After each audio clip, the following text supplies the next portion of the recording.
இன்னிலிருந்து கரெக்டா 30 நாள்ல உங்க வீட்டுக்கு புது ஏசி கவர்மெண்ட் ஃப்ரீயா கொடுக்க போகுது. என்ன பத்தி சொல்றீங்க? மிக்ஸி கிரைண்டர் தானே நம்ம கவர்மெண்ட்ல கொடுக்கும், ஏசி கொடுக்கும் கேட்டீங்கன்னா உண்மையிலே தரதுக்கு ரெடியா இருக்காங்க. அதுவும் சென்ட்ரல் கவர்மெண்ட் PM மோடி அவர்கள் யோஜனா ஸ்கீம்ல இந்த BSES யமுனா வெப்சைட்ல போய் விசிட் பண்ணீங்கன்னா உங்களுக்கு புது ஏசி வீட்டுக்கு வருங்க. இதுக்கு யாரெல்லாம் எலிஜிபிள் கேட்டீங்கன்னா எல்லாருமே எலிஜிபிள்.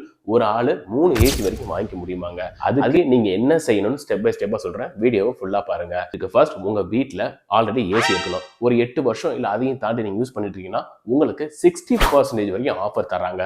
எங்க வீட்டுல ஏசி இல்லையே வாத்தி அப்படின்னு சொன்னீங்கன்னா உங்களுக்கு 50% ஆஃபர் வரைக்கும் தராங்க. நீங்க யோசிக்கலாம், கவர்மெண்ட் ஃப்ரீயா தரனால வேற ஏதாவது கம்பெனியா இருக்குன்னு கேட்டீங்கன்னா இது எல்லாமே சாம்சங், LG, கோத்ரேஜ் எல்லாமே பிராண்டட் மெட்டீரியல் உங்களுக்கு தராங்க. ஸோ கவர்மெண்ட் கொடுக்கக்கூடிய ஆஃபர் பிரைஸ் அது ஒரு பேம்ப்ளெட்டாவே நெட்ல ரிலீஸ் பண்ணியிருக்காங்க. நீங்க வேணா செக் பண்ணி பாருங்க. இதுல ஹைலைட்டே 5 ஸ்டார் ஏசி தராங்க. நம்ம வீட்டுல மேக்ஸிமம் எல்லாமே 3 ஸ்டார் தான் வச்சிருப்போம். இவங்க அந்த 3 ஸ்டாரை எடுத்துக்கிட்டு போய் 5 ஸ்டார் தராங்க. ஏசியை ரீப்ளேஸ்மெண்ட்டுக்கு உங்க வீட்டில் இருக்க ஏசி நல்ல கண்டிஷன்ல ஓடணும். ஸோ அந்த செக்கிங் வரப்போ இது எவ்வளவு கன்சப்ஷன் ஆகுதுன்னு செக் பண்ணி பார்ப்பாங்க. அதுக்கேற்ற மாதிரி அந்த புது ஏசியை எவ்வளவு சீக்கிரம் கொடுக்க முடியும்னு உங்களுக்கு வந்து பாக்குறாங்க. இந்த விஷயம் எப்ப நடக்க போகுதுன்னா மேல கூடிய சீக்கிரம் லான்ச் பண்ண போறாங்க. ஆல்ரெடி டெல்லியில இந்த ஸ்கீம் லான்ச் ஆகி போயிட்டு இருக்குன்னு சொல்லியிருக்காங்க. ஸோ முடிஞ்ச அளவுக்கு சீக்கிரமா புது ஏசியை வாங்குறதுக்கு பாருங்க. இது வந்து கவர்மெண்ட் சொன்னது. ஆனா இதை யோசிச்சு பாருங்க, எதுக்காக நம்ம பழைய ஏசி எடுத்துட்டு போய் அவங்க புது ஏசி கொடுக்குறாங்க? அதுவும் 5 ஸ்டார் ஏசி பார்த்தீங்கன்னா பழைய ஏசி எல்லாமே அதிகமா கரண்ட் பில் வந்து நமக்கு தரும்.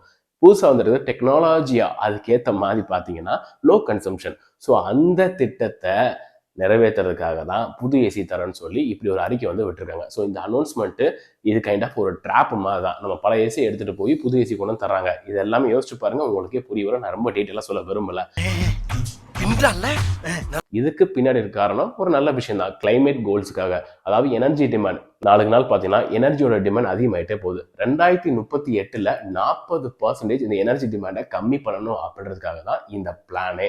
ஸோ ஒரு விதத்தில் பார்க்குறப்ப நல்லதான். ஆனால் நம்ம இருக்கிறத கொடுத்துட்டு தேவையில்லாம எக்ஸ்ட்ரா செலவு வாங்கி ஒரு புது ஏசியை மாட்டணும். ஸோ அதுக்கு நீங்கள் என்னன்னு யோசிச்சுக்கோங்க. உங்களோட கருத்து என்னன்னு சொல்லி மறக்காம கமெண்ட் செக்ஷனில் சொல்லிட்டு போயிருங்க. ஏதோ ஒரு விஷயம் ஃப்ரீ ஆஃபர் அப்படின்னு சொன்னாங்கன்னா அதை நம்பாதீங்க. அது ஒரு ட்ராப்பு.